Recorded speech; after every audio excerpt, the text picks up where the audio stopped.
Sawadee Kap. Hello and welcome to Daily Wisdom, Walking the Path with the Buddha. Today is Saturday, where we study the Pali Canon in English. Students throughout the world are using these books titled Buddha Vajana. That stands for the words of the Buddha. And they're reading these books because it's the Buddha's teachings in English.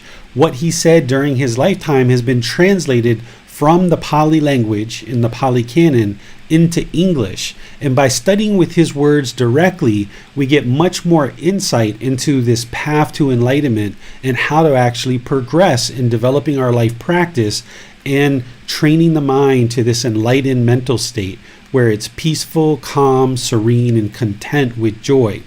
The way that we start out these classes is we start with a breathing mindfulness meditation session where all of us together can do a breathing mindfulness meditation session and train the mind to let go of any thoughts, ideas, perceptions that the mind's holding on to, and bring the mind more into the present moment, eliminating any chatter that might exist in the mind.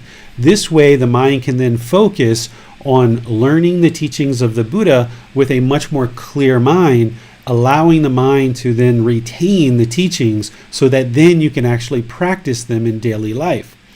This week, we've actually been studying chapter 26 through 56. Now, that sounds like a lot of chapters, but it only takes about 45 minutes to an hour to read those because they're relatively short chapters. And the way that I suggest for people to read these is just doing maybe 5, 10, or 15 minutes a day just to kind of trickle the teachings into the mind, give the mind time to reflect on the teachings, and then practice them in daily life so that you can see that they're true. There's nothing about the Buddha's teachings that should be believed. And if you don't have access to this particular book, which I have the printed copy here, you can download the soft copy, the PDF version, for free. It's on our Facebook page, where if you go to Daily Wisdom, Walking the Path with the Buddha, in the Files section, you will see a link for this book that you can download it and actually read the teachings of the Buddha in his own words in English. And if you haven't done that prior to today's class, it's okay, because I'll be displaying the book on the screen and you'll actually see it live. And then maybe for our next class, you'll be able to download the book and actually read it, and that way you can have questions for today's class. Because the way that this class is guided is all based on students' questions. Once we're done with meditation, our moderator James will look for any questions in Facebook, YouTube, or Zoom that have come in the comment section, and then ask those questions during the class. And if you're in Zoom, you can electronically raise your hand and ask any questions or any follow-up questions directly to ensure that you get clarity on the Buddha's teachings. So welcome. I'm glad you're here.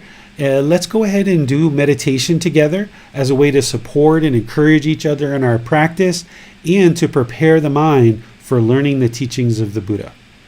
So if you're going to do the seated position, you might want to sit on the floor with some cushions under your rear. If you're in a chair, your feet might be flat on the floor or cross-legged. And then your body should be erect so that it keeps the mind attentive and alert. The hands and the arms, there's lots of options here. The Buddha placed his right hand over his left with his thumbs together, and you can put that in your lap, or you can put your palms on your thighs, your knees, the arms on the armrest, or any number of things like this. Then you would like to just close the eyes and start breathing in through the nose and out through the nose. Breathing in and out. Just take some nice natural breaths. Breathing in and out. Your breath doesn't need to be synced up to the guidance that I'm providing. This is just guidance to remind you to breathe in and out. Focusing the mind on the breath, the sound of the breath, or the sensation of air moving into the nose as it enters into the cavity of the nose. This is the present moment. So fixate the mind on the sound of the breath or the sensation of air. Breathing in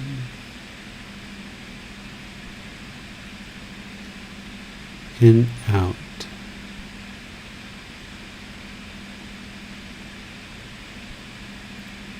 Breathing in and out. I'm going to do some chanting just to kind of ease us into meditation. If you know these chants, you're welcome to chant along. Help to improve your chanting practice.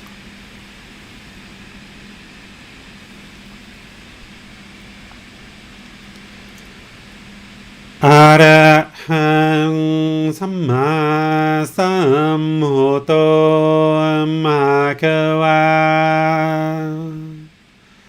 Bhutang Bhagavanang Apivateyami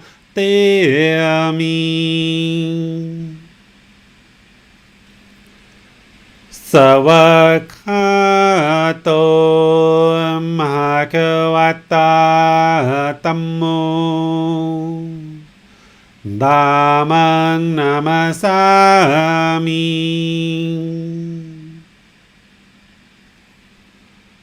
Supatipano Bhagavato Savaka Sangho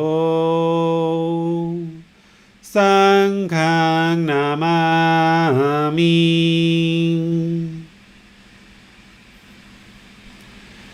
Namo Tassa Bhagavato Arahato Samma Sambuddhassa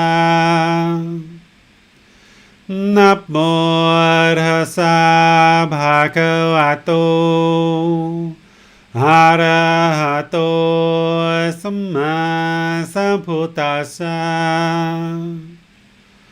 Namo Tassa Bhagavato Arahato Samma Sambuddhassa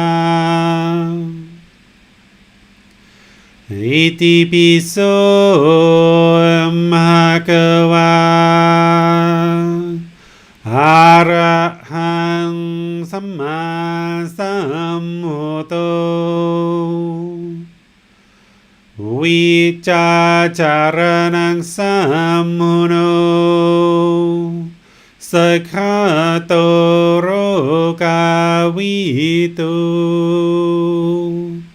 Anutero Purisa Dhamma Sati Satatawa Manusanang Bhuto Bhagavati.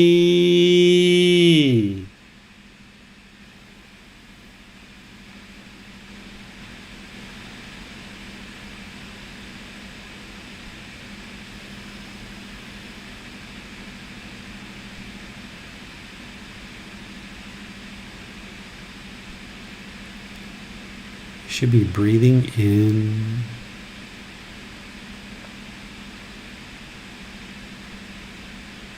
and out.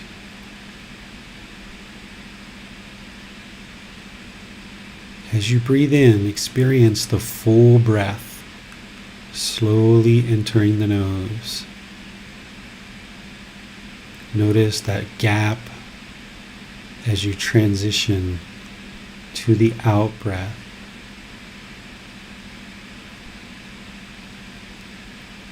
And then notice the gap as you transition to the in-breath. That gap is the stillness, the quietness of the mind. So just breathe in, observe the gap, and out.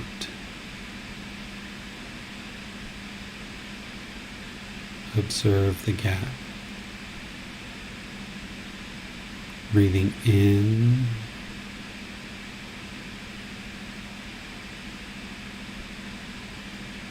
and out. If there's any thoughts, ideas, or perceptions, if the mind goes to the past or the future, cut that off, let it go, and bring the mind back to the breath, the present moment. I'll leave you on your own now to just focus on the breath.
อะระหังสัมมาสัมพุทโธมหะกวา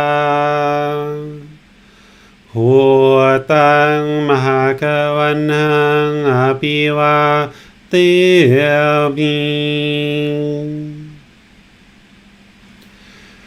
สวากขาโตมหะกวัตตาธัมโม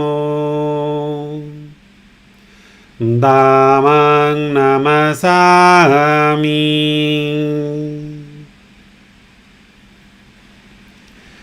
สุปฏิปันโนภะคะวะโตสาวกสังโฆสังฆังนามามิ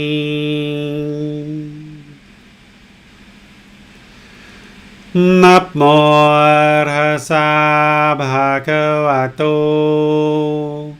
อะระหะโตสัมมาสัมพุทธัสสะนะโมตัสสะภะคะวะโตอะระหะโตสัมมาสัมพุทธัสสะนะโมตัสสะภะคะวะโตอะระหะโตสัมมาสัมพุทธัสสะอิติปิโสภะคะวะอะระหังสัมมาสัมพุทโธวิจาจารณังสัมโมโนสัคขะโตโรกาวิตุอนุเตโรภูริสาธัมมาสติสัตตาตวามนุสนังพุทโธภควาติ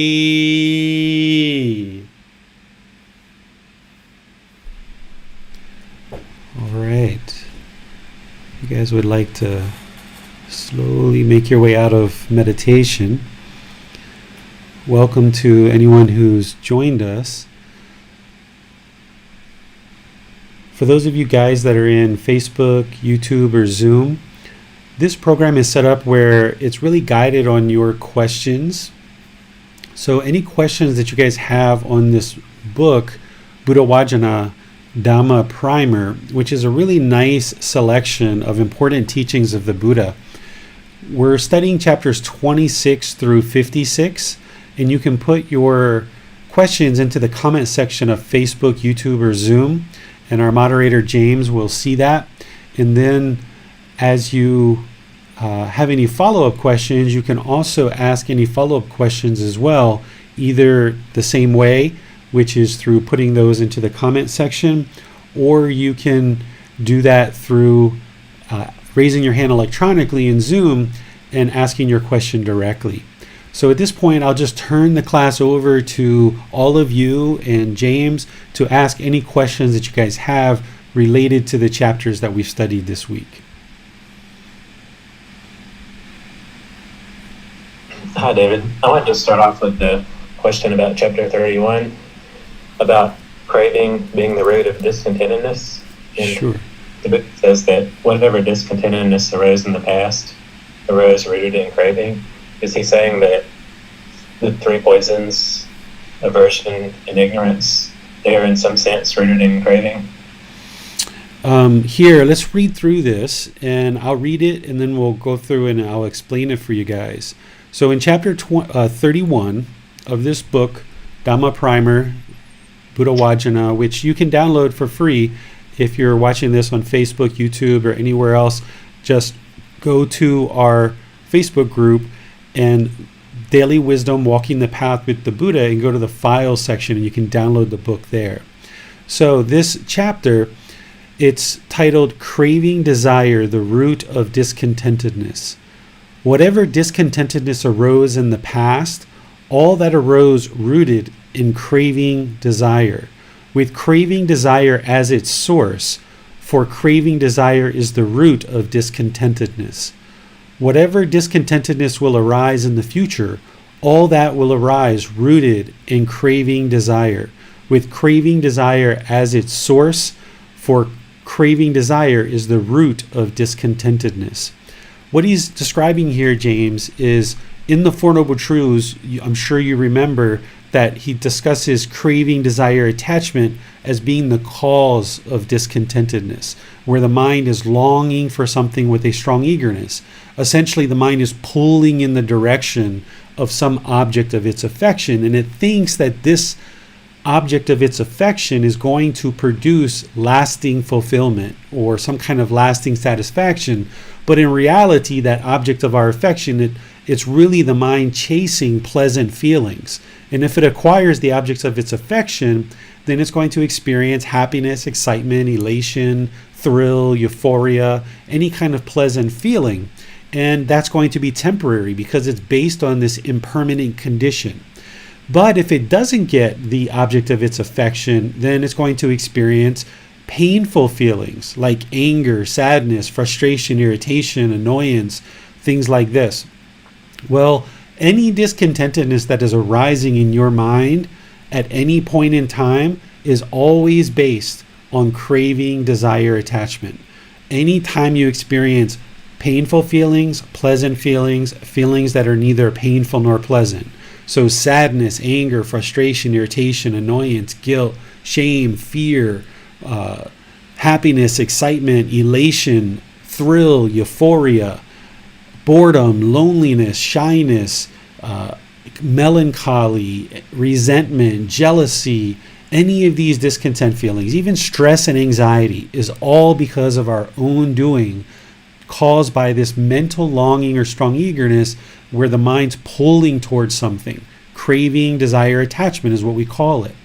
Well, here what the Buddha is explaining is any discontentedness that you've experienced in the past or that any being has experienced at any point in the past is all been rooted in craving, desire, attachment. And likewise, any discontentedness that you or any being experiences in the future, it's all from craving, desire, attachment. That's the only way that discontent feelings are going to arise in the mind, is if there's craving, desire, attachment. Now, some people translate this as suffering, but those of you guys that have been studying with me for any length of time know that I don't use the word suffering because the Buddha described this word dukkha as three feelings: painful feelings, pleasant feelings, and feelings that are neither painful nor pleasant. Suffering to me only describes painful feelings. When the mind's happy based on some impermanent condition, I wouldn't describe that as suffering, but the mind is discontent. Essentially, the mind is uncalm, unconcentrated, unfocused because it's so happy, it's excited, it's elated, it's thrilled, it's euphoria. And this is why sometimes we fall down, we hit our head, we drop our phone because we're so excited, and some event happens that creates some challenges in our life because the mind is so happy and excited. So this word discontentedness captures the full understanding of the painful feelings, pleasant feelings, and neither painful nor pleasant. Even in situations where, like, I used to be shy in the past, which I consider to be neither painful nor pleasant, I wouldn't consider that to be suffering, but the mind's surely discontent. It's uncalm, it's unwell, it's unstable, it's unsteady. The mind is kind of second guessing itself with doubt because of shyness. So any and all discontentedness here, the root of that is craving, desire, attachment. I see. And even, is it pointing out, even in a sense, as we push away an aversion, that is, in some sense, craving to push away in some sense? Aversion, the way that we tend to think about aversion is it's pushing the painful feelings away and falsely attributing the painful feelings to something. So, for example, if you made an appointment with somebody to meet you at a coffee shop at 2 o'clock, and they didn't show up, and you just sat there and sat there and sat there. Well, by 2:15, 2:30, 3 o'clock, maybe the mind gets angry. Maybe the mind attributes the anger to your friend who didn't show up at 2 o'clock. And now, because of this, you think that they're not a good friend, and you decide to push them out of your life and say, I don't want to associate with this person anymore. But in reality, what easily could have just happened is, instead of them just blowing you off, it could have been they had a car accident. It could have been that their mother needed to be taken to the hospital. It could have been that they slipped and twisted their ankle. Who knows what? It might have just slipped their mind, right? And this is impermanence. But the unenlightened mind doesn't like impermanence. So as soon as it experiences impermanence, it will tend to have painful feelings, and then falsely attribute that to this external thing or whatever it's attributing its painful feelings to. And oftentimes people will block that person now just because they didn't show up, rather than call them and say, hey, is everything okay? Just checking in, wanted to see if you're okay. And then even if you talk to the person and they're like, oh yeah, I forgot. Sorry about that. Some people can still be angry of that because maybe their ego or their arrogance, their pride is affected by that. And now with aversion, the person pushes that individual out of their life. And the way that you might want to think about that, James, is it's all rooted in the craving for pleasant feelings. That if the person would have showed up at 2 o'clock, the mind would have gotten those pleasant feelings. And now, like, oh wow, I've got these pleasant feelings. And that's what the mind really wanted. But when it met with this impermanence, that's when the mind was like, I don't like this. And it experiences anger or frustration or annoyance or some other discontent feeling that's maybe painful. And now it's falsely attributing that to the individual externally, and now it's going to push that person and build a wall and say, okay, well, anybody who wants to be friends with me, they're going to have to show up on time, and I can't accept anybody in my life who doesn't show up on time. Well, that's the mind craving permanence and thinking that everybody should show up on time. But this is not possible. Because of the universal truth of impermanence, it just isn't possible for you to schedule a meeting with certain people or certain places and always show up on time. That's just not possible for us. And the more the mind realizes that to be true, then of course the mind still makes an effort to show up on time. But now if you don't show up on time, you realize that, okay, let me just call ahead and make the person aware that I'm running a little bit late, and be courteous and apologetic for that. But then I'll just make my best effort to get there on time. But I'm not going to cause a car accident just to get there on time. Or I'm not going to leave my ailing mother just to go meet this person who I scheduled an appointment with. I need to take care of my ailing mother. So with all this impermanence in the world, it's impossible for people to always show up on time.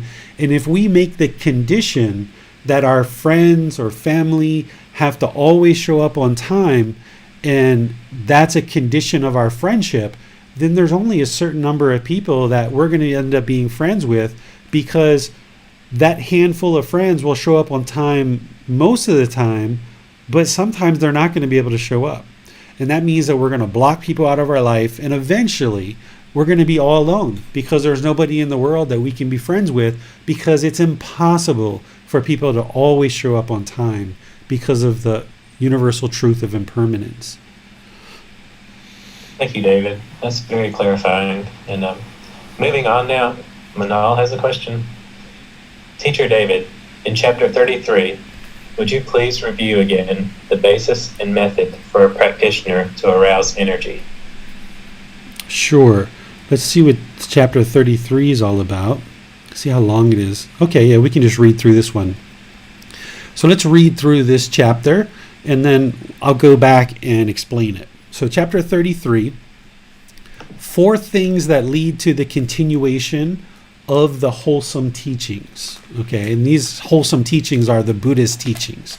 And he's going to talk here about what leads to the continuation of these teachings. because he knew that impermanence even affects his own teachings, right? It's impossible for his teachings to remain in the world as strong and vibrant as they were when he was alive because of impermanence. So he's kind of giving guidance on what can maintain these teachings and continue them in the world. 4 things. There are monks, these 4 things that lead to the continuation, non-decline, and non-disappearance of the wholesome teachings. What for? 1. Here, the monks learn discourses that have been well acquired, with well set down words and phrases. When the words and phrases are well set down, the meaning is well understood. This is the first thing that leads to the continuation, non-decline, and non-disappearance of the wholesome teachings. So I'm actually going to pause here and explain each one as we go. So here, during the lifetime of the Buddha, he taught orally. Everything was oral. Nothing was written down until after his death. So people were needing to remember his teachings word for word. And with less things going on in the world, they were able to do that. And the more enlightened that the mind becomes, the mind gains focus, concentration, clarity of mind, and deep memorization. So they could remember the words. But also, there's some amount of latitude that people are going to put in to explain the teachings of the Buddha with maybe their own language, right? They're not going to necessarily adhere 100% to exactly the phrasing that the Buddha used, because as time went on from his death, there's different languages that came and went, right? He spoke in a language that was probably prior to Pali. The teachings we reference go back to the Pali Canon, which is about 1200 to 1300 years old, but it looks like the Buddha probably spoke in a language even prior to Pali. So as these languages started phasing out because of impermanence, there was more language, more words, more translations that need to happen. So here the Buddha is explaining to people, be sure that you choose well set down words and phrases to explain his teachings, because if you use really well describing words and phrases, and that means the teachings are going to be very easy to understand and well understood, and that's going to help the continuation of his teachings longer and longer into the future, and it will help to reduce the disappearance of his teachings. The second one, again, the monks are easy to correct and possess qualities that make them easy to correct. They are patient and accept instruction respectfully. This is the second thing that leads to the continuation, non-decline, and non-disappearance of the wholesome teachings. So in order for a teacher to help a being to enlightenment, not only do we share the teachings, not only do we teach meditation and things like this, but as we see certain things that can help somebody, like say they're talking and maybe there's long gaps in their speeches, or maybe they stutter, they're not as focused and they're concentrated when they're actually speaking. A teacher is going to need to talk with a student, most likely privately, and give some advice and give some guidance on how to improve their speech, because part of the Eightfold Path is right speech, and there's the 5 factors of well-spoken speech, which is speaking at the right time, what you say is true, you speak gently, you speak beneficially, with a mind of loving kindness, and blameless. Well, in order to speak beneficially, somebody would need to speak clear and concise, because if we end up having a lot of gaps in our words, or we end up stumbling over our words, or we end up choosing poor word choice, then it's going to make the person who we're communicating with work a lot harder to understand us. And that means that we're causing harm to that individual, that their mind has to really work hard to understand what it is that we're sharing. And that means people are going to be less inclined to actually listen to us. And we're going to be less influential in our community and being able to accomplish our goals in our personal and professional life. So by having clear, concise, and well thought out speech, then that helps us in our practice to develop our life practice and then become a more functioning, more productive individual, where we can have this mind in the middle with lots of focus, concentration, clarity of thought, and memory. Well, hearing a teacher share that with you, it may be a little bit disconcerting for some people. And having somebody, a teacher, say, hey, you need to improve your speech, or hey, watch the way you talk to this person, or hey, you were a little bit too harsh there. I suggest that you don't do that. Or, you could improve your actions here, and I suggest that you do that. If the students aren't patient in accepting instruction respectfully, then the teacher is going to be like, why should I share any guidance with this person? Because a teacher who's sharing these teachings, we're not doing it for money. We don't have a menu of services, and for every hour we spend with you, we make $50 an hour. We're doing it out of the generosity and the kindness of our heart, and we're only interested in helping people through loving kindness and compassion.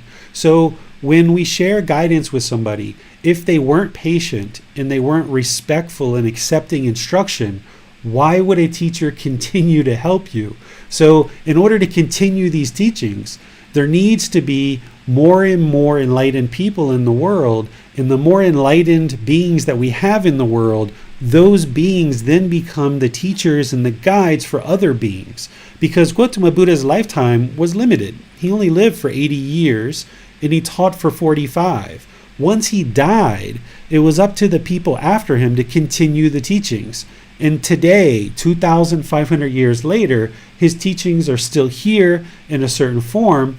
And in order to improve upon bringing these teachings more and more into the world, we need to have patient and respectful people who are willing to accept guidance from a teacher, and they're willing to learn and be guided by the teacher in a respectful way. Because if they aren't, then they're going to lack the ability to get the insight they need to move the mind to enlightenment. This is one of the reasons why you need a teacher in your life. Because if you were just to read a book and try to practice the teachings, you wouldn't know whether or not you're actually practicing the teachings well or not. Because the ego is always there trying to tell you that you're practicing better than you are. But it's up to the teacher and enlightened people, as they were developing more and more enlightened beings, to share with somebody, hey, you could actually be a little bit more gentle there in your speech. And if people are accepting the guidance, again, patiently and respectfully, this will lead to more and more enlightened beings coming into the world. So that's why that second one is there. The third one, again, those monks who are learned, heirs to the heritage, experts on the teachings, experts on the discipline, experts on the outlines, respectfully teach the discourses to others. They then have passed away. They have then passed away. The discourses are not, when they have passed away, the discourses are not cut off at the root, for there are those who preserve them. This is the third thing that leads to the continuation, non-decline, and non-disappearance of these wholesome teachings. So here, what the Buddha is talking about is having people who are really well learned in the teachings, understand them really well, but then they also teach them respectfully to the students. So it's not just that the students need to be respectful to the teachers, but the teachers also need to be respectful to the students, because there needs to be this mutual respect, this mutual trust, this mutual patience, because that's what the students are being guided to develop, along with a lot of other qualities. Well, the teacher should be a role model in practicing these teachings. And if the teacher can't be polite, kind, friendly, and respectful, as well as patient in all situations, then how could the students ever develop those qualities, because they don't have a role model in which to practice those teachings?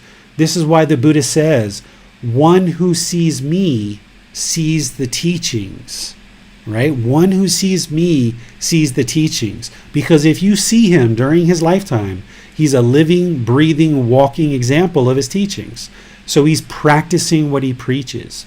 So here, with a well-developed group of people who are experts in the teachings and experts in the guidance, and then respectfully teaches those discourses to others, as they do so, more and more people will learn those discourses and learn those teachings.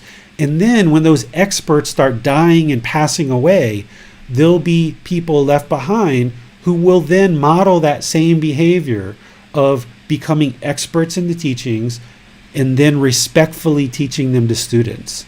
This is the third thing that leads to the continuation of these teachings. Then the fourth one, again, the elder monks are not luxurious and complacent, but they discard backsliding and they take the lead in solitude. They arouse energy for the attainment of the as yet unattained, for the achievement of the as yet unachieved, for the realization of the as yet unrealized. Those in the next generation following their example, they too do not become luxurious and complacent, but they discard backsliding and take the lead in solitude. They too arouse energy for the attainment of the as yet unattained, for the achievement of the as yet unachieved, for the realization of the as yet unrealized.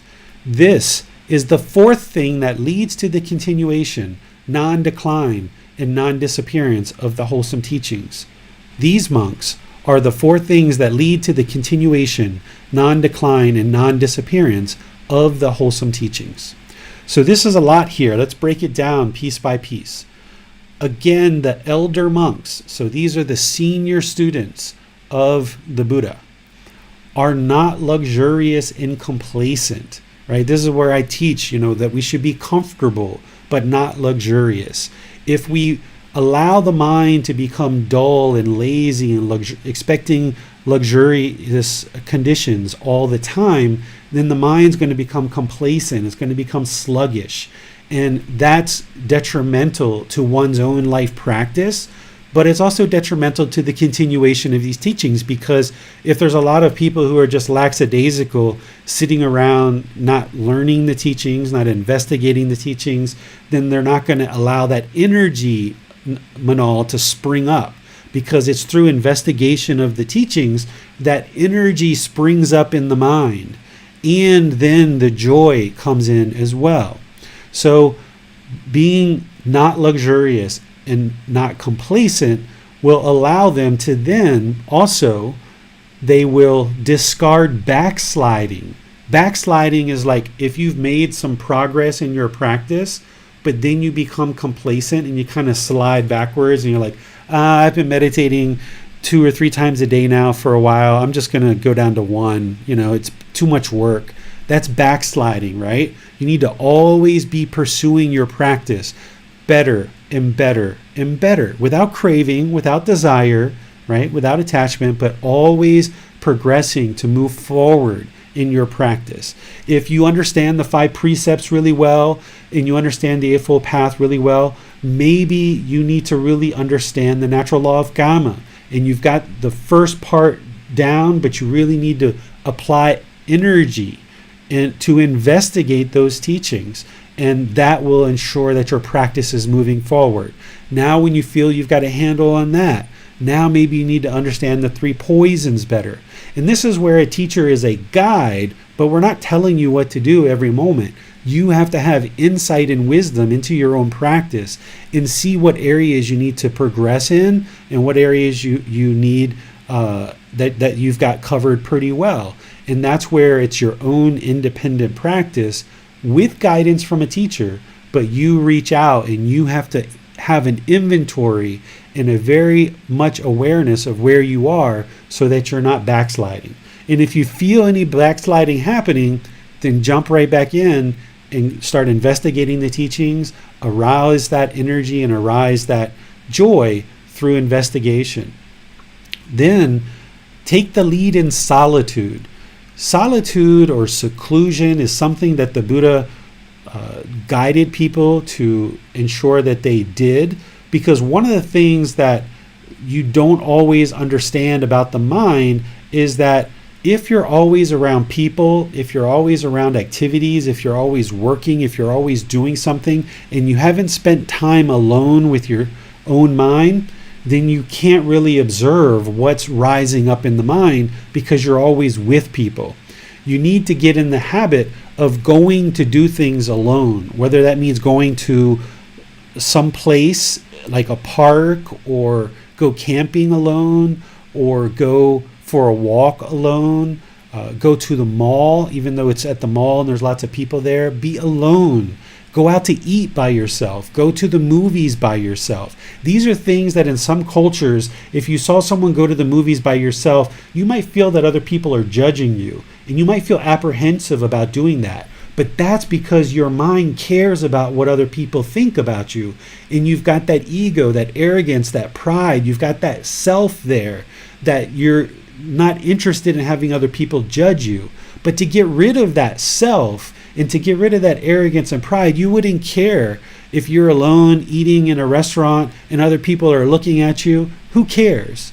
It doesn't matter, because you're just ingesting food and you need that food to sustain your life. So you need to take regular opportunities to go into solitude and spend time alone. Because if you can train the mind to be peaceful, calm, serene, and content with joy in solitude while you're alone, well, when your kids are around, or your husband's around, or you have friends around, that's easy, right? Because you've trained the mind to be peaceful, calm, serene, and content with joy while you're alone. Now, on the flip side of that, some people can get attached or have craving desire for solitude and being alone, and they don't feel comfortable being around other people. If you observe that about your mind, then you need to start training the mind to be more comfortable around people. And this is where everybody's practice is a little bit different, and you've got to have a good understanding of where your practice is at any given time, and what is it that you're working on. Are you working on training the mind to be more alone because you tend to have a craving to be around others? Or are you training the mind to be around others because you tend to have a craving to be alone? And when you see those craving, desires, attachments, and you identify them, now you can work skillfully to eliminate them, right? By doing the opposite. Do exactly the opposite of what the mind wants.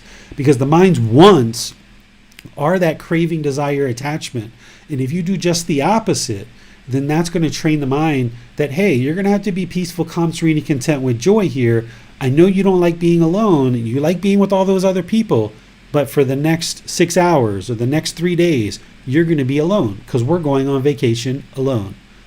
Let's go, right? So that's what it means to take the lead in solitude, right? To be alone and train the mind to be comfortable with that. So by doing that, they arouse energy for the attainment of the as yet unattained.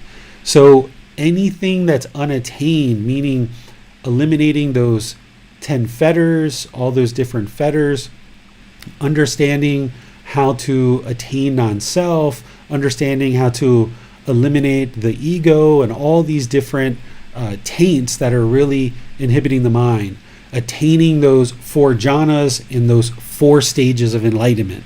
That's the unattained, or the achieved, as the unachieved. So anything that you haven't achieved in terms of understanding the teachings, the Eightfold Path, or the 5 precepts, or anything like that. Realizations, this is reflecting on the teachings, realizing non-self. It's one thing to learn these teachings intellectually, but it's another thing to reflect on those teachings and see that they're most likely true. But then to move them into practice, this is where you realize non-self. You learn about it intellectually, you reflect on it, but then you've got to train the mind, and through training the mind and unconditioning the mind, you realize the teachings. So you have to realize non-self, and you have to realize a lot of these teachings along the path. And having done that, those in the next generation follow their example. So these elder, senior members of the community, as they develop in this way, the younger members of the community see this, and then they follow the example of the older people, the ones who have been training for a lot longer. And then those people, that new generation, they too do not become luxurious, complacent. They discard backsliding. They take the lead in solitude. They too arouse energy for the attainment, for the achievement, for the realization. And this is going to help to cultivate a community who deeply understands these teachings, with lots and lots and lots of arahants, or enlightened beings, in the community. And the more enlightened beings that we have in the community, the more prosperous the community will be in terms of producing enlightened beings, because there'll be lots of people around to help. Instead of just one teacher, there'll be lots of other people who will be able to share guidance based on their own attainment of enlightenment. They will know the teachings very, very well. Thanks, David. I had a question on chapter 37 about the causes of the decrease in people's lifespan. And the Buddha speaks of lifespans going from 80,000 years to 10 years. And I was wondering what to make of this, if it's to be taken literally, or if it's allegorical, or if you can offer any insight on that. Yeah, so he doesn't explain, if he's really truly saying that people at one time got 80,000 years in terms of their lifespan. He doesn't say that. And I don't think that's the case, but it could be. What I think he's referring to here is the length of time left in the world. That's what I feel that he's pointing to. And you can see that down here. I think it's this one. It's not this teaching. There's another teaching where he talks about these similar things, and he's pointing to kind of the lifespan of the world. Here, this particular teaching, he's kind of setting the stage for the coming of Maitreya Buddha, the next Buddha that is going to essentially restore his teachings back into the world. Because he knew that his teachings were going to degrade over time. And he knew that from his death, they were going to degrade and degrade and degrade for 2,500 years. And then there was going to be a new Buddha, Maitreya, who was going to awaken and then restore his teachings back into the world. So even though he knew that, he still gave people guidance, like the one we saw previously, of how to maintain his teachings for as long as possible. But here he's giving indication, kind of a prophecy, so to speak, of what's going to transpire prior to Maitreya Buddha's arrival. And that's what he ends up getting to down here at the end. Yes, this is the one. And there's one that's even more detailed than this. When we get to this 11th book, the 11th volume, there's an even more, or no, it's not actually in here. It's in the book Lowly Art. It's in this book, book 12. When we get in there, there's even more detail about the arrival of Maitreya. So what he's describing here is kind of the degrading of society, about how we've seen this, what he's describing here, where one thing leads to another, and society gets worse and worse and more degraded, and decreasing of lifespan. And I'm not sure if this is the one where he also talks about, no, he talks about little girls getting married in this one, at the age of 10, which we see in some places that, 12-year-olds, 14-year-olds are getting married. But there's another place where he talks about girls getting their menstrual cycle at the age of 5. And we see that today. And why that actually occurred is because of people. He didn't say this, but I can share with you that the reason why that occurred is because of our eating of meat and people injecting hormones into animals. And then with humanity eating meat as much as we have, it sped up our hormonal maturity. And this is why we now have girls who are getting their menstrual cycle at the age of 5. Even my son at age 8.5, he's got more hair on his legs than I had when I was like 16 or 20 years old, I think. And it's from the hormones that are in our food supply and the some water. Our water has a lot of toxins in it. And this is from our greed, from our craving for money, is to produce a lot more wealth, that we've invented these chemicals and injected that into animals and other food supplies, and we've put a lot of preservatives and other unnatural substances into our food supply, and this is what sped up the maturity of our human bodies. And that's what the Buddha is referring to here, is that it's speeding up the decline of the physical body. And the reason why that's occurred is because of the decline of the mind, is that because of pervasive craving, anger, and ignorance, we've made decisions in the world, and that sped up our maturity of our body. Therefore, it sped up our death rate, and it has increased our maturity and the body's decline. So it's time to restore the teachings back into the world and ensure that we now circumvent this and start to now learn and practice these teachings in a way that can resolve the craving, anger, and ignorance in the mind.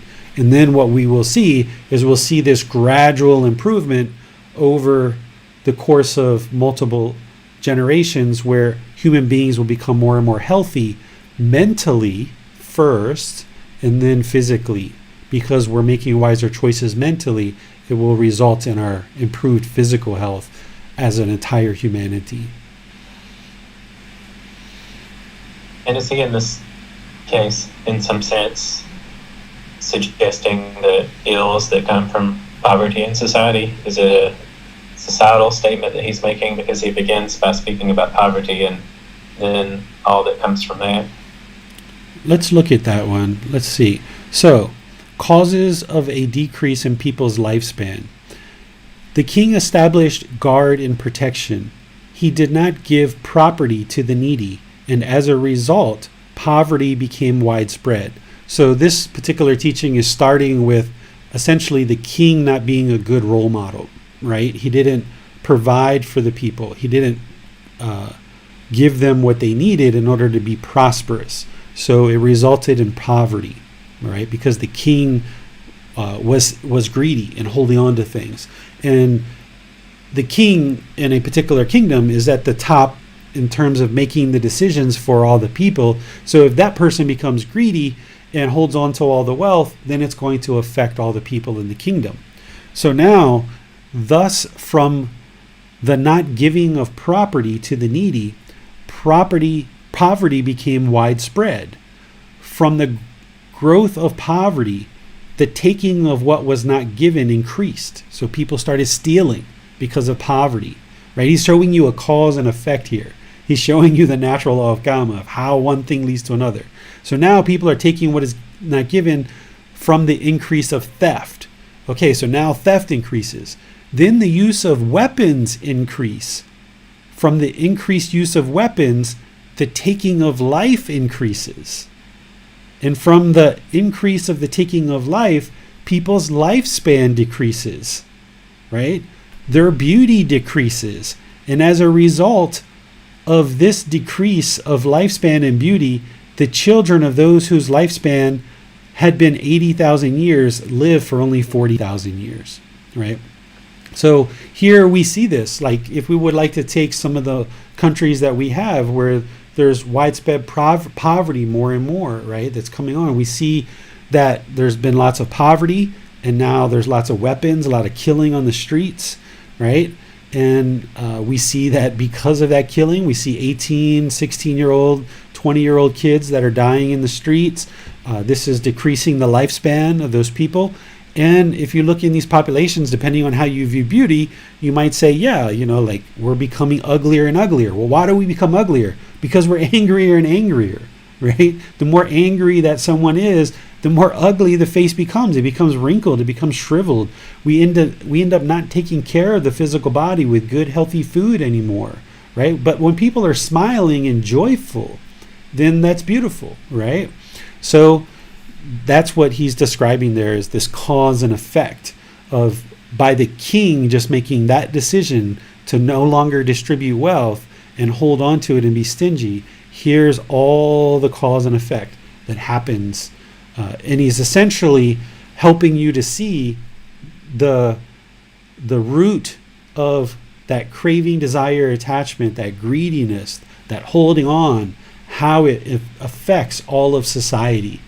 That the mind of one person being greedy and having craving can affect all of society. And he went through, talking more and more, going from lifespan decreasing to lying and all these other aspects of his teachings, and showing you step by step that if we don't practice these teachings, here's the results of what's going to happen.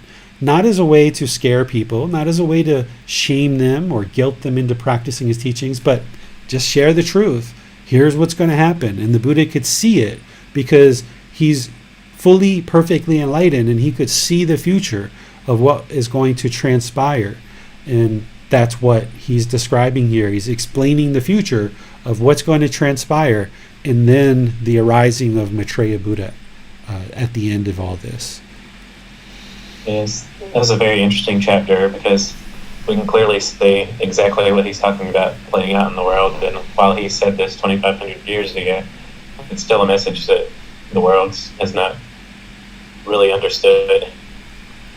Yeah, well, these teachings have really been tucked away in the Pali Canon for many, many years. And then they were translated into different languages, like Thailand. Like Thailand has these teachings in Thai, very thorough, very detailed. This is why it tends to be very, very peaceful here, because there's so many people that are learning and practicing these teachings. But throughout the rest of the world, these teachings have only really started coming into English in kind of like the last 50 to 70 years. And we haven't really had real accurate translations, in my view, to really penetrate and for people to understand. So one of the things that I'm doing is updating these translations so that they can be more penetrating. That one phrase that the Buddha said is really good laid down words and phrases, and that's what I'm doing, is laying them down really well so that we can reveal the hidden here, and it really expose the path to enlightenment through the words of the Buddha. And the more that we decide that these are teachings that are important for our community and people will start understanding them, the more they can come into our communities and the more benefit that we will achieve from them. And it'll be our own choice to do that, and it will be our own free will choices. But the beauty is that nothing is based on belief, that you can see the truth for yourself as the condition of the mind improves. And this is the solution to all the struggles that we've been facing through our life and multiple generations before us. Yeah, thank you. Moving on to chapter 50, to obtain a straight destination in rebirth, the Buddha mentions when one abandons the destruction of life and such, one may receive great wealth and property. And I noticed in the readings that there were a few occasions where he spoke about wealth, and he made it seem almost as though wealth was somewhat of a reward. And I was wondering if that's the case, and if there's anything about wealth that is worth striving for, and if does being in a position of wealth lead one to be in a position to obtain enlightenment? I'm just asking generally about that. Sure. So wealth, anybody can attain enlightenment, whether you have poverty, whether you're middle class, whether you're wealthy, anybody can attain enlightenment. What wealth does for somebody is it can make your life a little bit more seamless, in that someone who's in poverty and who is just concerned about whether they're going to eat tonight, they're so busy working that they don't have time to sit around and read a book and talk to a teacher and have electronic devices to log into these kind of classes. So someone in poverty, they have a lot of obstacles to overcome just to get to the point where they can actually learn and practice these teachings. But that's where wealth comes in play, because the Buddha, when he talks about wealth, wealth is, yes, it kind of can make things a bit easier because somebody will have maybe more time to devote to learning and practicing the teachings. But if someone has craving, desire, attachment to wealth, then this can be a hindrance to attaining enlightenment. And whenever he talks about wealth, he also talks about it in terms of how we can use it righteously. He never talks about wealth as something that we should crave or desire or be attached to or be obsessed with. But yes, it can make your life more smooth and a little bit more easy. He talks about wealth in terms of how to use wealth righteously in order to help other people. So there's nothing wrong with having wealth or being wealthy. With more money, you can actually help more people. The challenge is that if you have money and you're obsessed by it and you don't see the danger in that obsession, that's going to hinder you from enlightenment. But also, if you're in poverty and you can't overcome that and you're just worried about your next meal, then that's going to hinder you from enlightenment as well. So it's kind of like all beings kind of coming together and helping each other. Through giving and sharing, we can actually elevate a lot of people that are in poverty. Because if I've got, and I don't, but if I have $10 billion in my bank account, what's another 1 billion or 5 billion really going to do? It's essentially going to help the ego, right? The arrogance, the ego. How could any one person spend $10 billion in a lifetime? And this accumulation of wealth really is just an extraction out of the community and out of society and being held somewhere for the benefit of potentially an ego, perhaps. Where what I feel the Buddha would be more interested in recommending and providing guidance is those of us who do have extra money, that we find ways to then share it and help people and lift people out of poverty, still teach them, still help them. They still need to be self-sufficient and learn how to stand up on their own 2 feet.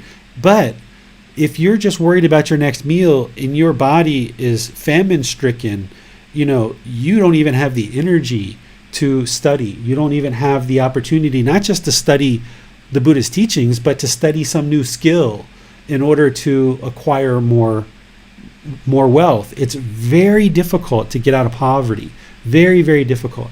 So that's where people who are becoming more conscious, people who are becoming more enlightened, not only should we give and share and create merit in order to support these teachings and help these teachings move further into the world, but we should also look for ways to help people who are less fortunate so that those beings don't have to worry about their next meal, and then they can maybe get some skills to improve their carpentry skills or their welding skills or some other skill to improve their life, to become more self-sufficient, make their own money. They don't have to worry about food anymore.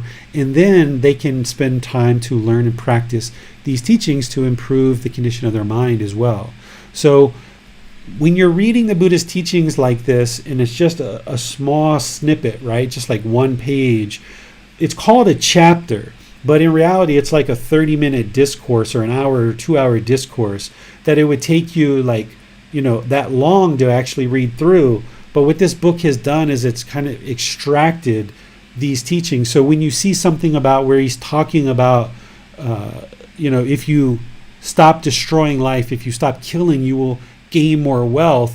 What you're not seeing here is maybe what he said before this or what he said after this about how to actually use that wealth. And there's other teachings and other parts of these books that I share where he talks about using wealth. And in this particular book, James, you didn't study the first 25 chapters. Last week, there were some chapters that we studied about how to use wealth righteously and to help people in the world with your wealth. So that's how the Buddha talks. And he's not dangling a carrot and saying, okay, if you learn these teachings and practice these teachings, you will become wealthy in your next life, because he's describing the truth and what will happen. But his whole goal is for people to attain enlightenment and not be reborn. But he's also explaining the truth that, hey, if you don't kill beings, or you don't lie, or you don't steal, these are the things that you can predict that's going to happen for you, not just in a future life, but actually this life too.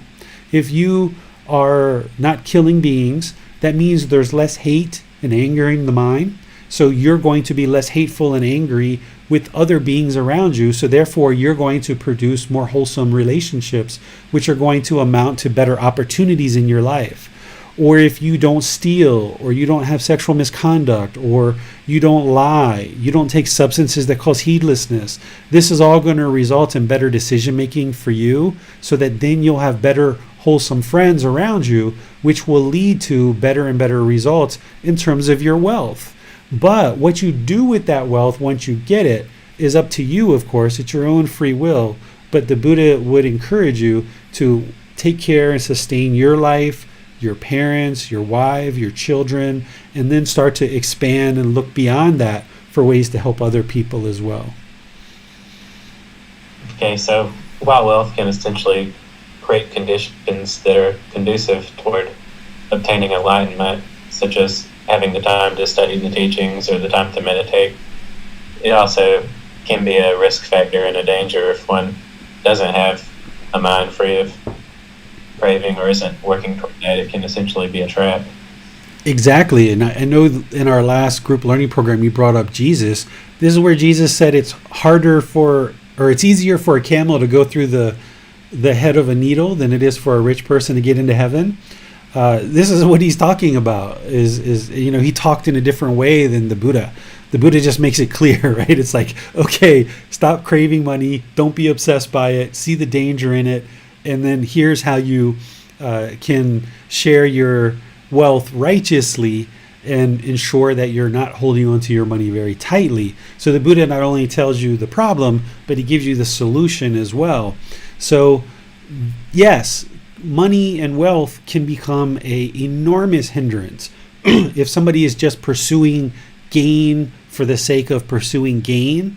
Then they're going to just make decisions based on making that next dollar or that next money, and just accumulate all this wealth and hold on to it selfishly. So that's where the mind has to find that middle where you're acquiring wealth. And that's okay. That's fine that you're acquiring wealth. But then don't obsess over it. Don't be selfish. Don't hold on to it tightly. Look for ways to help others, because this money is impermanent. And the more that we hold on to the money, we're not taking it with us when we leave. So why accumulate, 500 million, a billion, $5 billion in the bank account? What is that going to do for anybody other than to get you on a list that you're a multimillionaire or billionaire? And now everybody knows you're a multimillionaire and billionaire. Well, okay, fine. That supports the arrogance, the pride, the ego. But aren't we really here to not be attached to wealth and our arrogance and our pride? Aren't we here to look for ways to improve our life and the life of the people around us?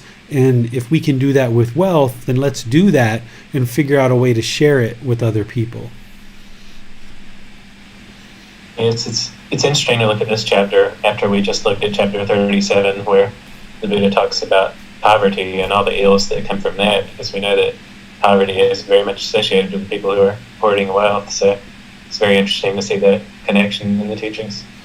Yeah, some of these chapters, the way that they're organized is, like I mentioned, they're all an extract of a larger discourse, but some of the chapters are actually the same discourse, just kind of like chopped up into individual pieces to make it more digestible. Because sometimes when you read through the large sutras, it can take you 30 minutes, an hour to really read through it. But then there's so many teachings and so many lessons in each individual discourse, like it's really challenging to wrap your mind around it. So what these books do is it breaks it up in a way that your mind can really absorb it. and really get the real crux of what is he really teaching here. And then that way you can put something into practice. And so some of these chapters, they are just kind of a discourse that's kind of broken up and a more digestible piece that you can understand and then apply in your life. All right, David, that seems to be all the questions we have for today, and thank you so much for your guidance. Okay, sounds good. I appreciate you moderating, James. I know this isn't one of your normal days to moderate. And anybody who participated in the class, I appreciate your questions and all your interest to learn and practice these teachings. Next week, we're going to be in the next set of chapters, which is chapter 57 through chapter 90. Chapter 57 through, is it 90? Let me just check to make sure. I looked right before class, but I would like to be sure. I thought it was 47. I wanted to point out, David, that we did just have a come in from Manal, if you wanted to address that. Yeah, chapter 57 through 90 is our class for next week in the same book. So you guys can prepare to read those chapters. It's 37 chapters, or 33 chapters, but it shouldn't take you more than an hour. But if you spend 10 minutes or so per day, then it'll just kind of drip it into the mind and you'll be able to learn it much better. But yes, what's Manal's question? Manal says, bottom of chapter 47, page 70, I'm discovering the challenges of purifying speech in everyday life, even though my speech is void of hate or ill will.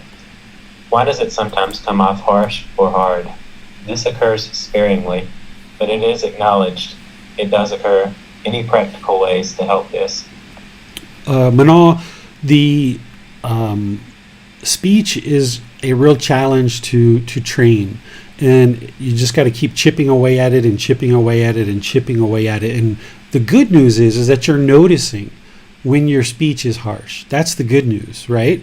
Because when you weren't on this path, you were just going around saying everything, whatever you said. You didn't really have any guidance from anybody, the Buddha or me, to be able to even know that you were necessarily causing harm or how to even get a handle on it. So the good news is that you've done the intellectual learning, which means you know that speaking harshly is not good for your practice. You've reflected on that and you know that it's not going to produce good results. You're trying to move it into practice. So you're moving the dial farther, and you just got to keep chipping away at it and chipping away at it and work better and better at it. The more that you let go of craving, desire, attachment, the more your speech will soften. So whenever you notice that your speech is harsh in a particular situation, or you're not practicing those 5 factors in a particular situation, look at the attachment or attachments that are causing it. Because the speech only becomes harsh when there's some craving, desire, attachment there underlying it. And that's why the speech comes out that way, is because the mind has that craving, desire, attachment. So after the event, of course, apologize to the person if you can, and make aim to improve. No need to feel guilty or shameful. You're a work in progress. But then really reflect on it for a few hours, a few days if you need to. Get help from me and tell me the situation that you're encountering. And let's be sure we uncover the 1, 2, 3, 4 attachments that are causing that harsh speech, because that's what's underlying that. And we need to uncover that and help you get rid of those attachments so that the speech will soften. That's one suggestion. The other thing is I just this weekend, yesterday and today, published the new version of this book, Developing a Life Practice. And in there, I've updated a lot of the book. And one area that I updated quite a lot is the Eightfold Path and some others. I added a lot more teachings. There's about 80 or 90 more pages there. And in right speech, I broke down the 5 factors of well-spoken speech and gave a lot of details about each individual factor so that you can learn it more, and then you'll have a tendency to practice it more. So yes, we need to uncover the craving, desire, attachments, because that letting that go is going to produce softer speech, more gentle speech. But you're also going to need to more deeply understand what it means to have gentle speech. Talking about the word choices, the tempo and the tone of the voice, and cluing into that and getting better and better at that. And then just always realize you're a work in progress, and that it's not going to just snap your fingers and get better, but the fact that you're seeing that you need to improve and you're making strides to do that, it means that you're not becoming luxurious and complacent. You're stepping forward and you're moving the envelope forward. You're not interested in backsliding. You're moving forward. So that's good. Thank you, David. That's all the questions we have for today. All right. Well, I will just wish you all a very wonderful rest of your day, wherever you are, whatever you're doing. I know a lot of the people who usually attend this class are out traveling, so you guys might be watching this on the replay. Enjoy your travels. I'll see you guys in a future class. Tomorrow on Sunday in the group learning program, we're in chapter 10, which is What is Merit? And then on Wednesday, we're going to be doing breathing, mindfulness, meditation. And then next Saturday, we'll be doing chapters 57 through chapter 90. And for anybody who is listening to this, if you guys would like to use the new link to download the newest version of this book, Developing a Life Practice, you'll see it and know it's the new book because it says the words of the Buddha. And it's Developing a Life Practice, the path that leads to enlightenment instead of nibbana. So I suggest that you get that new book because we're going to start using that from this point forward. And some of the chapters have switched around a little bit. So I'll talk about this tomorrow in our group learning program class because that's where a lot of people are. And I'll end up doing a post and an email about this at some point as well. But look for that newest book because even in chapter 10, the one we're going to study tomorrow, there's some updates in there that'll be really helpful for you guys. So until next time, have a really lovely rest of your day. Take care. Sawadee ka.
Thank you again for watching. Enjoy your meditation. Look forward to seeing you online and answering any questions that you might have. Thank you so much.